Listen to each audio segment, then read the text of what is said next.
마음서 3장 말씀드리겠습니다. 마음서 1장 1절부터 4절 한번 읽어보세요. 나옴서.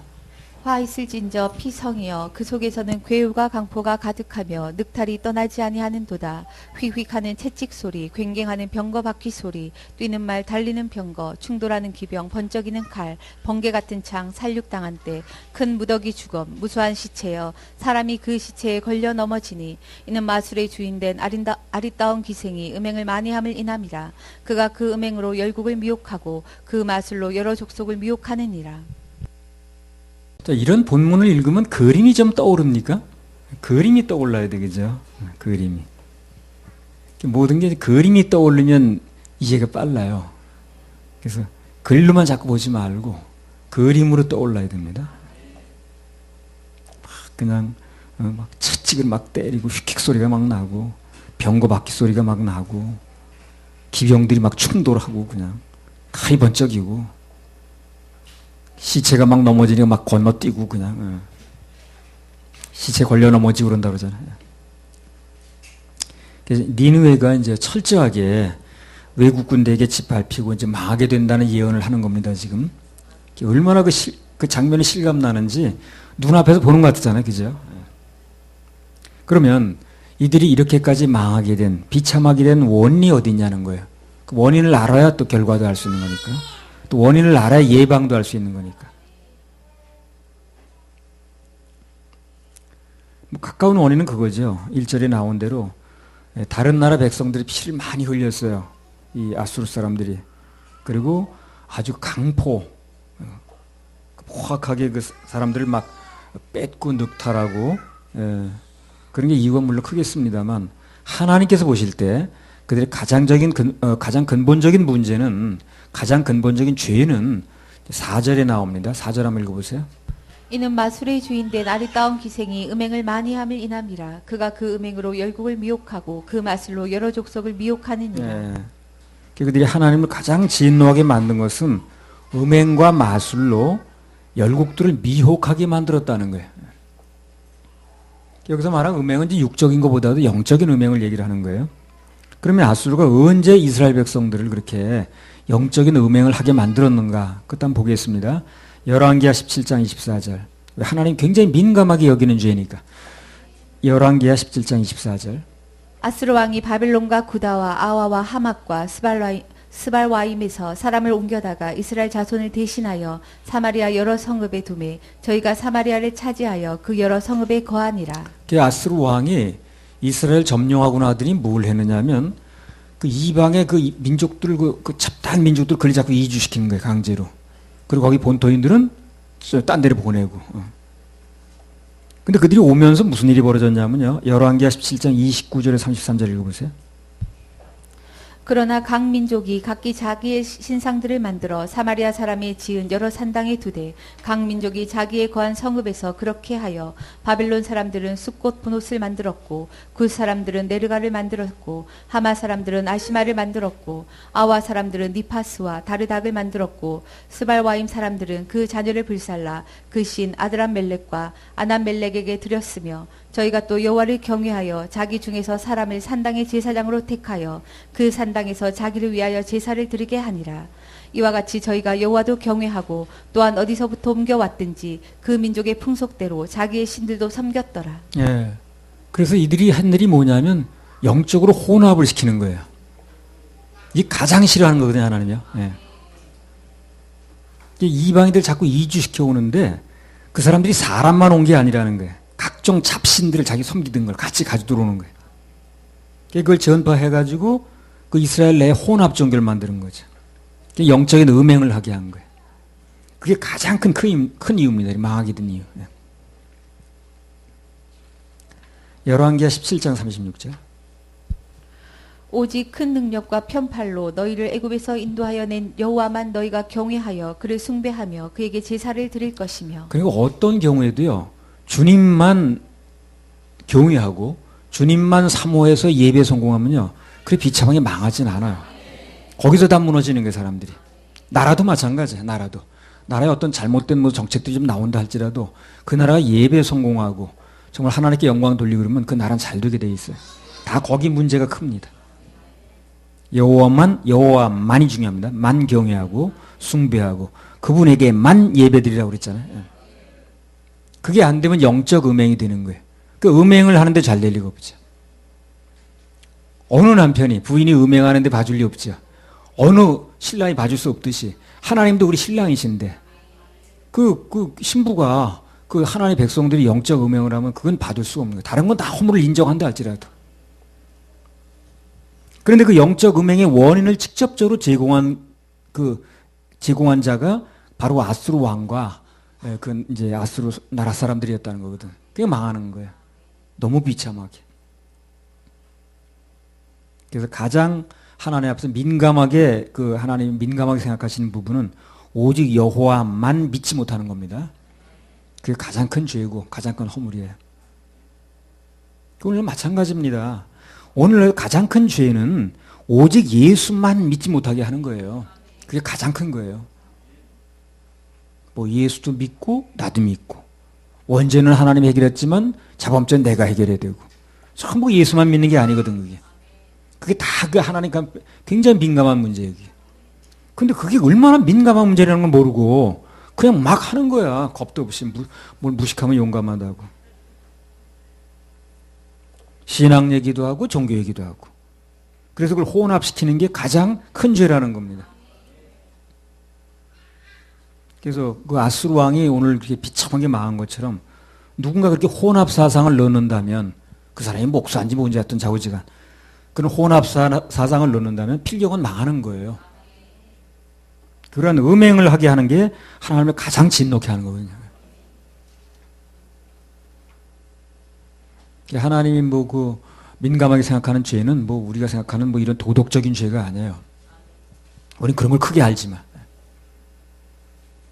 예수님만 믿게 하지 않고 여타 것을 믿게 한다라든가 특히 나를 믿게 하는 거 이게 가장 큰 이제 죄가 되는 거예요. 나홈서 3장 5절에서 7절. 그런 죄를 짓는 사람은 나중에 어떤 일을 당하는가 이제 나오는 거예요. 만군의 여호와의 말씀에 내가 내 대적이 되어서 내 치마를 걷어쳐 내 얼굴에 이르게 하고 내 벌거벗은 것을 열국에 보이며 내 부끄러운 곳을 열방에 보일 것이요 내가 또 가증하고 더러운 것을 내 위에 던져 능욕하여 너로 구경거리가 되게 하리니 그때 너를 보는 자가 다 내게서 도망하여 이르기를 니느웨가 항모하였도다 누가 위하여 애곡하며 내가 어디서 너를 위로할 자를 구하리요 하리라 하시도다. 음행을 그렇게 조작했던 아수르는요 말할 수 없는 수치를 당하고 아무에게도 위로받지 못하는 그런 지경에 이른다는 거거든요. 그래서 그 수치가 어느 정도인가를 지금 보여주려고 얘기 쓰는 거예요. 어느 정도라는 거예요. 여자가 치마를 걷어 올려서 얼굴에 뒤집어 썼다는 거죠. 그거 어떻게 된 거예요, 그러면? 가장 수치스러운 장면이 벌어진 거예요, 지금. 그래서 하나님께서 그 대적이 되시면 수치밖에 당할 게 없어요. 그러나 하나님을 섬기고 예배에 성공하면 그 사람은 그렇게 수치를 당하지 않습니다. 하나님 우리 편만 되시면 온 세상 사람이 다 등을 돌려도 걱정할 필요 없어요. 하나님을 가지면 모든 걸 다 가진 거거든. 그래서 우리는 오직 예수님만 믿고 오직 그분께만 예배드려야 됩니다. 그럼 그게 하나님을 기쁘게 해드리는 일이거든요. 가장 기쁘게 해드리는 일이기 때문에 만사형통하는 겁니다. 오직 예수님만 믿으면 구원받고 예수님만 예배하면 복이 옵니다. 수치당할 일이 없어요. 할렐루야. 우리 하나님께 박수 올려드립니다. 자, 또 보십시다. 나홈서 3장 8절에서 11절. 내가 어찌 노아 몸보다 낫겠느냐 그는 강들 사이에 있으므로 물이 둘렸으니 바다가 성루가 되었고 바다가 성벽이 되었으며 구스와 애굽이 그 힘이 되어 한이 없었고 북과 루빔이 그의 돕는 자가 되었으나 그가 포로가 되어 사로잡혀갔고 그 어린 아이들은 모퉁이에 매어 침을 당하여 부서졌으며 그 존귀한 자들은 제비 뽑혀 나뉘었고 그 모든 대인은 사슬에 결박되었나니 너도 취한 바 되어 숨으리라 너도 대적을 인하여 피난처를 찾아보리라. 8절에 내가 어찌 노아몬보다 낫겠느냐 그는 강들 사이에 있으므로 물이 둘렸으니 바다가 성루가 되었고 바다가 성벽이 되었으며 물이 막 다 차들어온 거예요. 이렇게. 노아몬이라는 이제 도시 이름이 나왔는데요. 그 전에 애굽에 있었던 그 테베라라는 도시가 있으면 그 도시를 이제 말하는 거죠. 그 도시가 사방이 물로 이렇게 둘러싸여 있어가지고 외국 군대가 쳐들어오기 어렵게 돼 있었거든요. 오늘 망한 그 니느웨하고 비슷한 지형 조건이에요, 그게. 그 땅을 이제 예를 드신 거죠. 3장 9절 한번 읽어보세요. 구스와 애굽이 그 힘이 되어 한이 없었고 북과 루빔이 그의 돕는 자가 되었으나. 테베라는 도시의 힘이 강할 때는 그 주위 나라인 그 구스, 붓, 리비아죠. 루빔, 뭐 이런 나라들이 다 동맹국이 됐던 거예요. 근데 아수르가 쳐들어왔을 때 그 테베와 그 동맹국들이 다 같이 망했거든요. 그래서 이제 뭘 우리가 교훈을 얻을 수 있냐면 동맹은 하나님하고 해야지 하나님을 배제한 사람끼리의 동맹은 결정적인 때 아무 도움이 안 된다는 거예요. 동맹은 누구하고요? 하나님하고 해야 됩니다. 인생 살다 어떤 일이 일어나도 사람이나 권력이나 물질 그런 거로 힘을 삼으면 안 돼요. 하나님만으로 힘을 삼아야 됩니다. 그럼 그 도움이 절대 끊어지지 않거든요. 무너지지도 않습니다. 결정적일 때 그 동맹이 파괴되지도 않습니다. 파기되지도 않습니다. 그래서 나의 도움이 어디서 오느냐? 천지를 지으신 여호와에게서로다. 인생 살다 도움이 필요할 때는 꼭 이 구절을 우리가 기억해야 됩니다. 나의 도움은 철저히 하나님으로부터 오는 거지 사람 그 어떤 대상으로부터 오는 게 아니다라는 거. 하나님을 대상 삼으면 그분이 또 누굴 통해 도움을 주시긴 해요. 그러나 근본적으로 사람이 도움은 아니라는 거예요. 할렐루야. 우리 하나님 박수 올려드립니다.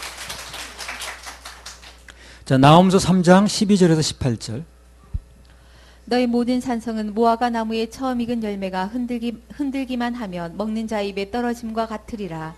너희 중 장정들은 여인 같고 너희 땅의 성문들은 너희 대적 앞에 넓게 열리고 빗장들은 불에 타도다. 너는 물을 길어 에워싸일 것을 예비하며 너희 산성들을 견고케 하며 진흙에 들어가서 흙을 밟아 벽돌 가마를 수리하라. 거기서 불이 너를 삼키며 칼이 너를 베기를 늦에 먹는 것 같이 하리라. 내가 늑같이 스스로 많게 할지어다. 내가 메뚜기같이 스스로 많게 할지어다. 내가 네 상고를 하늘의 별보다 많게 하였으나 황충이 날개를 펴서 날아감과 같고 너의 방백은 메뚜기 같고 너의 대장은 큰 메뚜기 떼가 추운 날에는 울타리에 깃들였다가 해가 뜨면 날아감과 같으니 그 있는 곳을 알 수 없도다. 아수르 왕이여 내 목자가 자고 내 귀족은 누워 쉬며 내 백성은 산들에 흩어지나 그들을 모을 사람이 없도다. 그래서 니느웨는 이제 앞서 말씀드린 대로 그 도시를 둘러싸고는 물이 있었는데 그 범람을 한 거예요. 그래서 성벽이 무너졌습니다. 메대 바사의 연합군이 아주 물밀듯이 그야말로 들어갔거든요. 그래서 여기 니느웨가 무너진 것은 12절에 보면 너의 모든 산성은 무화과 나무에 처음 익은 열매가 흔들기만 하면 먹는 자 입에 떨어진 것 같다. 그렇게 표현했습니다.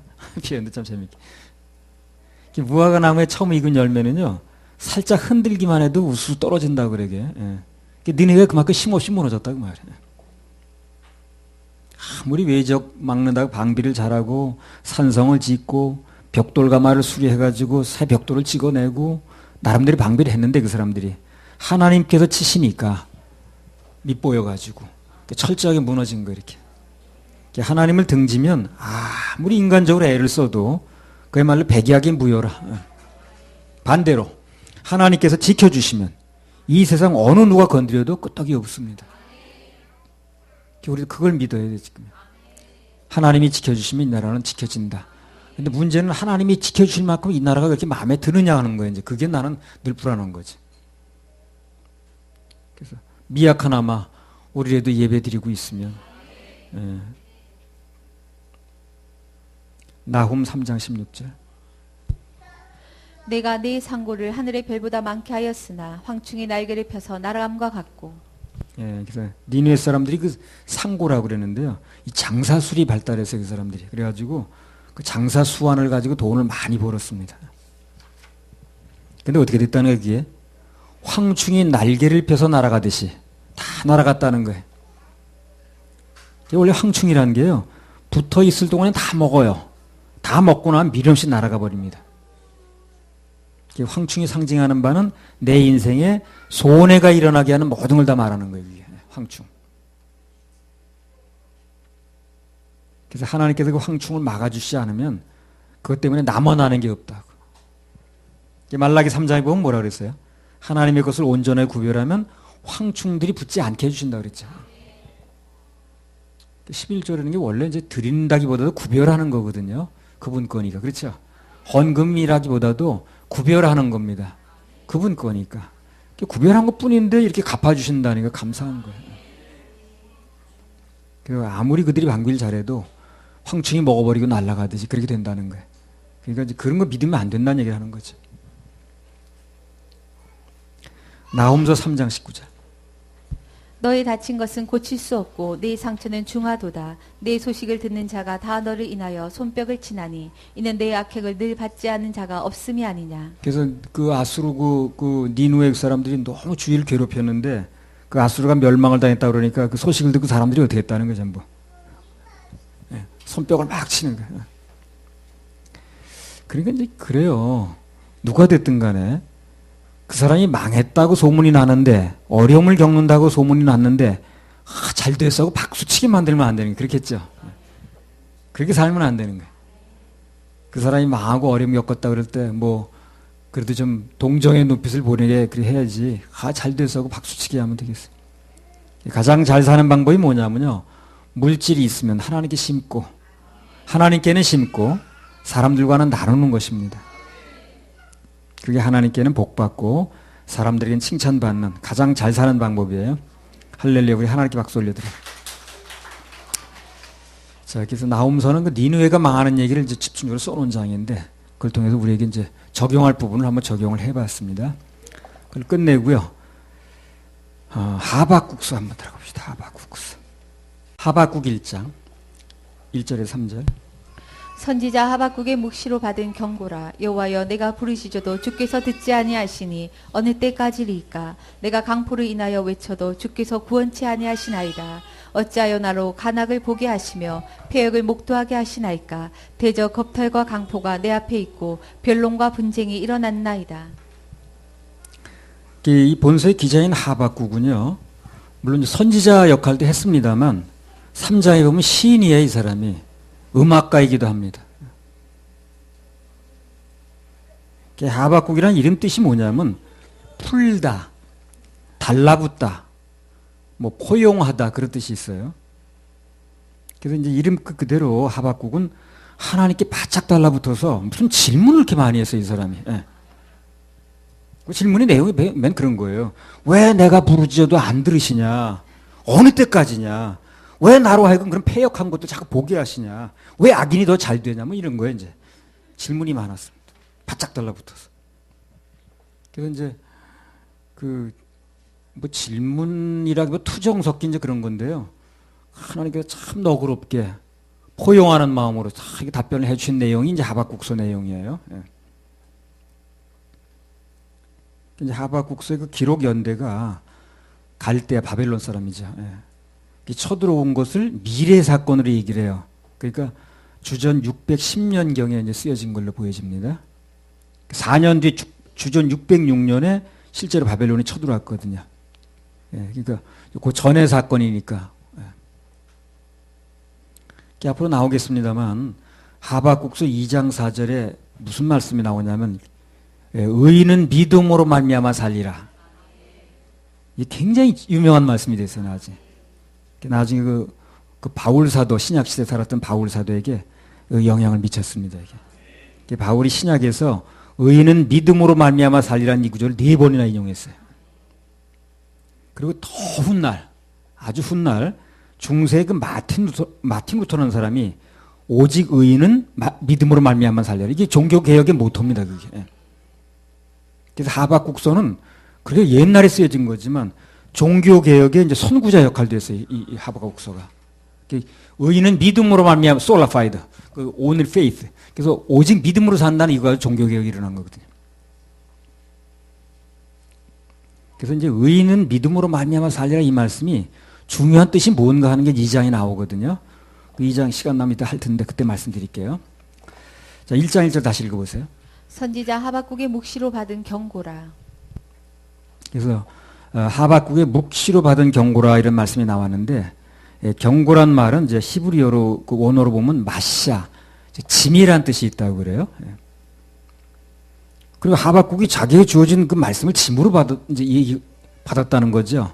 이게 왜 그러냐면 그 받은 메시지가 내용이 뭐냐면 이스라엘 백성들과 그 통치 계급의 왕들이죠. 그런 사람에 대한 그 심판의 선언이에요. 그 전달한다는 게 자기는 짐이 되는 거예요, 이게. 짐으로 받았다는 얘기 바로 그거예요. 그 말씀이 뭐 다른 내용이 그 다른 게 무거워서 그런 게 아니라 그 내용 자체가 그들의 멸망을, 그들의 견책을, 징책을 뭐 이런 걸 얘기하는 내용이거든. 나도 그렇잖아요. 가벼운 그 칭찬의 내용, 격려의 내용을 할 땐 설교가 쉬워요. 그러나 꾸중을 하고 뭔가 질책을 하는 내용이 왔을 때는 마음이 무거운 거예요, 그게. 말씀이 굉장히 무겁게 느껴지는 거예요. 분위기도 무겁고. 그래서 이제 묵시로 받은 경고의 말씀을 짐이라고 표현했다는 것은 그 받은 말씀이 이제 선포를 해야 되는데 그 왕들에 대해서 그 백성들에 선포를 해야 되는데 그게 무거운 거예요, 자기한테는. 이 말씀이 무겁다는 건 나도 실감을 하거든요. 경고의 말씀을 선포하는데 이제 마음이 무거운 겁니다. 말씀 선포자는 자기가 받은 말씀 자체가 짐일 때가 많아요. 누군가를 지적해야 되니까, 깨워야 되니까. 칭찬만 하면 쉬운데. 근데 그것은 누군가 반드시 짐을 져야 돼, 또 그거야. 누군가 져야 될 짐이에요, 그게. 누가 그 짐을 져줘야 누군가가 그 말씀이 사람들에게 들어가잖아요. 영향을 미칠 거 아닙니까? 어차피 하나님께 지어주신 짐이라면, 그래서 기왕에 지는 것이라면 자원하는 마음으로, 기쁜 마음으로 지는 게 좋습니다. 정신 건강에도 좋고 일의 성과도 좋아요. 즐거운 마음으로, 즐거운 마음으로. 하박국 1장 2절에서 4절. 여호와여, 내가 부르짖어도 주께서 듣지 아니하시니 어느 때까지리까? 내가 강포로 인하여 외쳐도 주께서 구원치 아니하시나이다. 어찌하여 나로 간악을 보게 하시며 폐역을 목도하게 하시나이까? 대저 겁탈과 강포가 내 앞에 있고 변론과 분쟁이 일어났나이다. 이러므로 율법이 해이하고 공의가 아주 시행되지 못하오니 이는 악인이 의인을 애워쌌으므로 공의가 굽게 행함이니이다. 방금 하박국서의 그 내용이 상당 부분이 하나님과 하박국 선지자의 대화로 이루어졌다 그랬잖아요. 물어보고 답변하고 이렇게. 그래서 하박국서를 대화의 책 이렇게 말하는 사람도 있어요. 아무튼 간에 하박국이 하나님께 던진 그 질문의 핵심 내용이 왜 악인들이 악을 행하고 의로운 사람들 괴롭히는데 하나님께서 왜 가만히 보고만 있냐는 거예요. 악한 재판장들이 재판을 불이하게 진행하고 의로운 백성이 고통을 받는데 왜 하나님이 즉시 개입을 안 하냐는 거예요. 그 시편 73편 기자가 그런 얘기 했죠, 전에. 예. 그거 말한 거 아니에요. 한마디로 의롭게 살려고 하는 백성들은 고난을 당하는데 왜 악인들이 매사르게 형통하고 잘 먹고 잘 살겠느냐, 이제 그거 아니었어요. 왜 가만히 있느냐, 하나님이.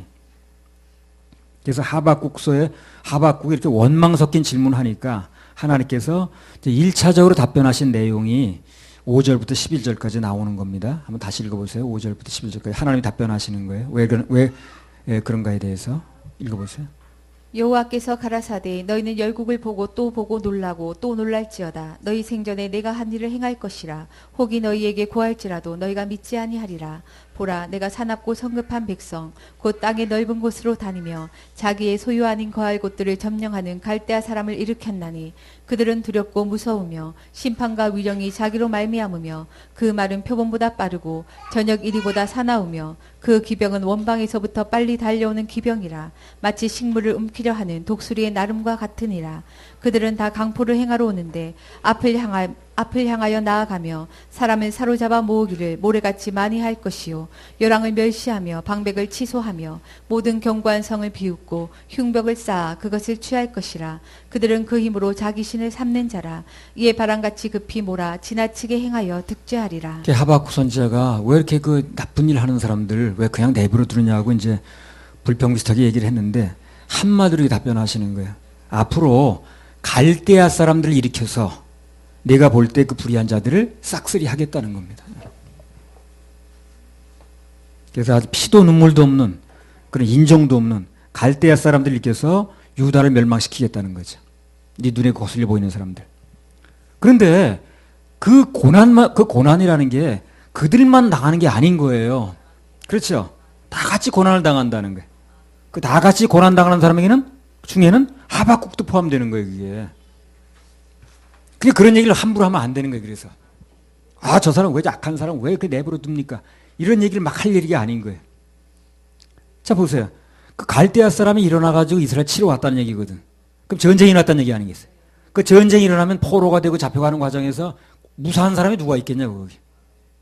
온전한 사람이 누가 있겠냐.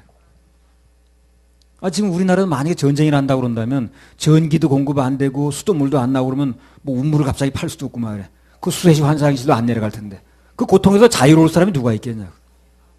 지난주에 그 사택이 뭐 단수 한 번 됐죠 우리. 그 24시간 된 것도 아니에요.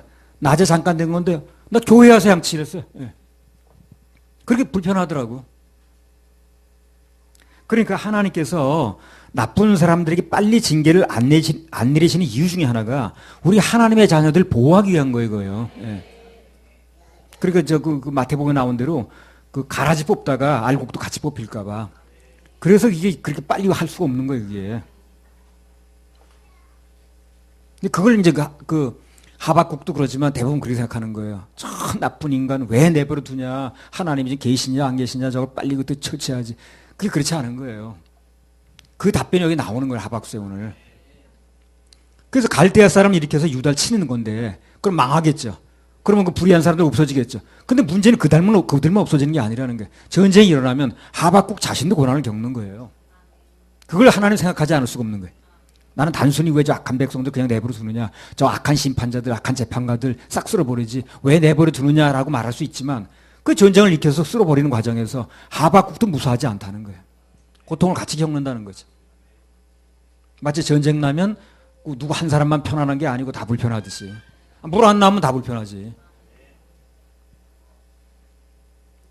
그래서 하나님께서 나쁜 사람들에게 빨리 징계를 안 내리시는 이유 중에 하나가 우리 하나님의 자녀들을 보호하기 위한 목적도 크시다는 겁니다. 가라지 뽑다가 알곡도 뽑힐까 봐. 그걸 신경 쓰시는 거예요. 하나님 여러 가지 신경 쓰시니까. 그래서 우리는 이 하박국처럼 왜 불의한 사람들, 불의한 지도자를 벌하지 않느냐 그런 불평보다 우리 모두는 다 부족하니까 그냥 하나님의 은혜를 입게 해주세요.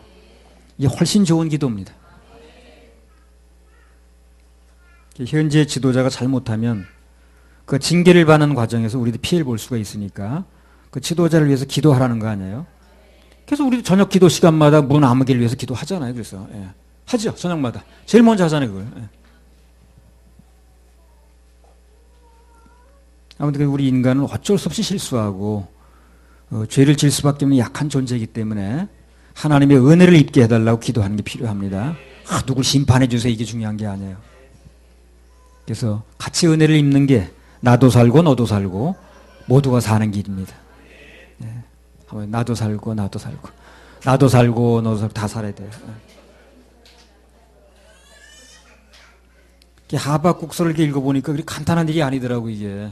그렇게 그냥 누구 제거해 주세요 이렇게 간단한 일이 아니더라고. 하박국서 1장 6절 한번 읽어보세요.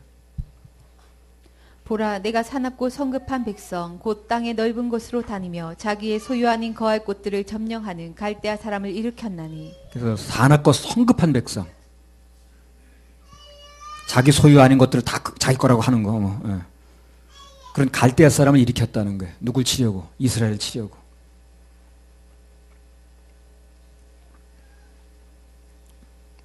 그래서 하박국은 단순한 마음으로 이렇게 저 불의한 자 치라고 그랬는데 그런 사람을 일으켜서 치는 과정에서 이렇게 복잡한 일이 벌어진 겁니다.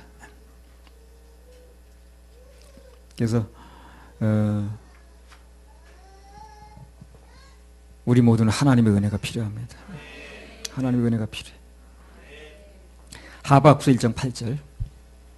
그 말은 표범보다 빠르고 저녁 이리보다 사나우며 그 기병은 원방에서부터 빨리 달려오는 기병이라 마치 식물을 움키려 하는 독수리의 나름과 같으니라. 하나님의 심판은 사람들이 예상한 것보다 훨씬 더 빨리 온다는 거예요. 그래서 하나님께서 뭔가 경고를 하실 때는 그것이 아주 임박한 겁니다. 생각보다 빨리 와요. 그럼 우리는 더 빨리 돌이켜야 돼요. 그래서 빨리 오기 때문에. 10절 11절. 열왕을 멸시하며 방백을 취소하며 모든 견고한 성을 비웃고 흉벽을 쌓아 그것을 취할 것이라. 그들은 그 힘으로 자기 신을 삼는 자라. 이에 바람같이 급히 몰아 지나치게 행하여 득죄하리라. 치소란 말이 나왔습니다. 한자로 표현하면요, 비웃을 치자예요. 웃음소자입니다. 비우는다 그 말이 한 말. 바벨론 사람들은 자기 그 힘으로 신을 삼는 사람들이에요. 사방에서 막 죄를 지고 다닐 거라는 거죠. 그래서 그 사람들도 앞으로 망할 거다 하는 얘기를 또 하는 겁니다.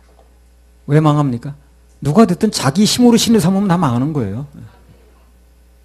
구원도 내 힘으로 받으려면 망하는 거고. 그래서. 자, 그랬더니 이 하박국이 또 질문을 또 했습니다. 바짝 달라붙어서. 1장 12절 13절. 빨리 정신 차리고 이제 우리 은혜를 입어야 되겠네요 하고 나왔어야 되는데. 12절 13절. 선지가 가로되 여호와 나의 하나님 나의 거룩한 자시여 주께서는 만세 전부터 계시지 아니하시니이까 우리가 사망에 이르지 아니하리이다. 여호와여 주께서 심판하기 위하여 그를 두셨나이다. 반석이시여 주께서 경계하기 위하여 그를 세우셨나이다. 주께서는 눈이 정결하심으로 악을 참아 보지 못하시며 패역을 참아 보지 못하시거늘 어찌하여 괴율한 자들을 방관하시며 악인이 자기보다 의로운 사람을 삼키되 잠잠하시나이까. 네, 똑같은 질문을 또 두 번째 하는 거예요. 네. 만세전부터 계셔서 모든 걸 다 보고 계시다면서, 눈이 정결하시다면서, 악을 참아 못 보신다면서, 패역을 참아 못 보신다면서 왜 이렇게 괴로운 자들을 심판하라고 내버려 두냐고. 저기 의로운 사람을 삼키는데 왜 잠잠하냐고. 그리고 또 어떻게 그 악한 바벨론 사람들을, 우리보다 더 악한 사람들을 당신의 일에 쓰실 수 있냐고. 참 말도 많아 정말. 근데 이런 불만 섞인 질문은요, 앞서 말씀드렸죠. 하면 할수록 손해예요. 그 뒤로 계속 안 좋은 일이 일어났어요. 하박국이 이런 질문을 해가지고 그냥 어떻게 쓸어버려달라고 했는데 정말 그가 말한 그대로 돼버렸어요. 14절에 17절.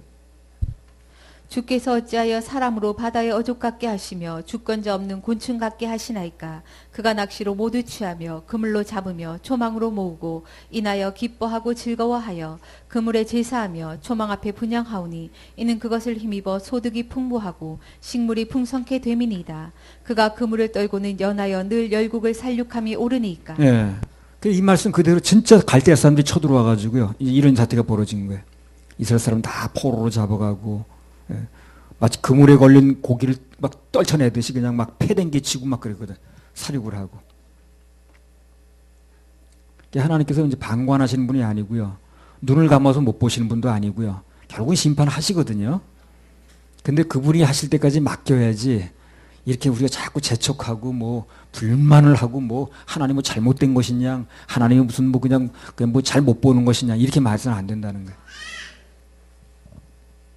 내 눈에 볼 때 좀 이해가 안 돼도, 하나님께서 절대 잘못하는 분이 아니시니까 말을 조심해서 해야 됩니다. 하나님 앞에서 괜히 그냥 원망하고 불평했다가는 낭패당하고 후회할 일밖에 없어요. 아마 나중에 후회할지도 몰라요. 야, 이렇게 되는 거야 이게?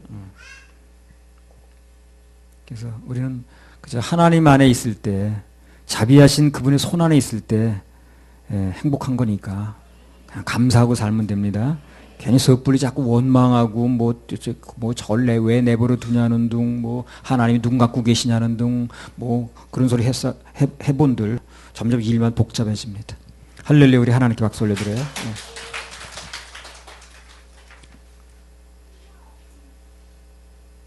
무슨 질문을 그렇게 그냥 해가지고, 근데 그게 참 무서운 일이 벌어지더라고. 나중에 보니까 그대로 그냥 일어나는 거예요. 자, 2장 한다고 그랬죠? 2장 1절에서 3절.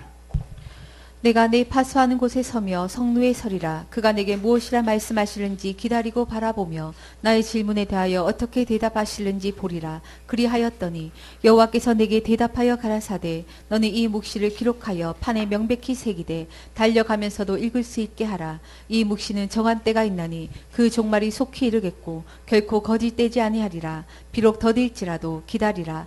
지체되지 않고 정령 응하리라. 2장 1절 다시 읽어보세요. 내가 내 파수하는 곳에 서며 성루에 서리라. 그가 내게 무엇이라 말씀하실는지 기다리고 바라보며 나의 질문에 대하여 어떻게 대답하실는지 보리라. 그리하였더니 예. 하박국이 하나님께 비록 불만 섞인 질문을 했지만, 그러나 어떻게 했다는 거야, 이 사람이. 하나님께서 그에 대해서 뭐라고 말씀하실지, 그 질문에 대해서 어떻게 대답하실지 기다렸다는 거예요. 이게 참 좋은 자세입니다. 질문을 했으면 기다려야지. 인생 살다가 무슨 일이 벌어지면 일단 하나님의 뜻과 섭리를 구하는 게 중요하고, 거기에다 하나님 무슨 뜻이 있는지, 그리고 일단 그분께 뭔가 질문을 던졌으면 그분의 음성을 기다려야 됩니다.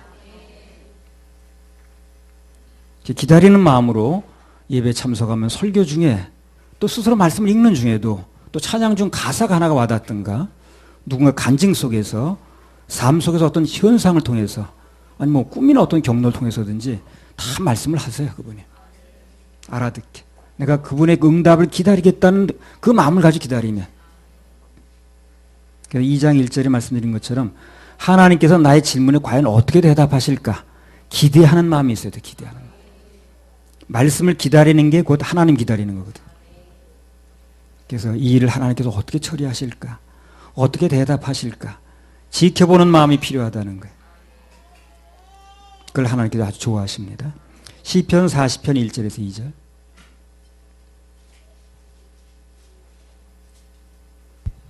내가 여호와를 기다리고 기다렸더니 귀를 기울이사 나의 부르짖음을 들으셨도다. 나를 기가 막힐 웅덩이와 수렁에서 끌어올리시고 내 발을 반석 위에 두사 내 걸음을 경고케 하셨도다. 자, 뭔가 의문점을 가지고 하나님의 뜻을 여쭤봤으면, 그렇죠? 그 응답이 올 때까지 기다리고 또 기다린다는 거예요. 그걸 강조하고 있습니다. 그래서 기다리면 반드시 하나님 모른 채 하지 않고 기가 막힐 웅덩이와 수렁에서 끌어올리신다는 거죠. 기다려 손해볼 게 없는 거예요. 그분을 기다려 손해볼 게 없어요. 언제든지 말씀을 기다리는 심령으로 살면 매사에 은혜가 넘칩니다. 소망이 있죠, 소망.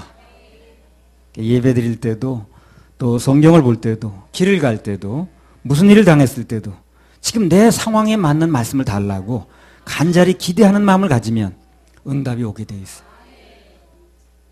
신앙생활에서 말씀을 기다리지 않는 건 참 안 좋은 태도입니다. 그거. 기다리지 않는 마음에는 말씀이 들리질 않아요.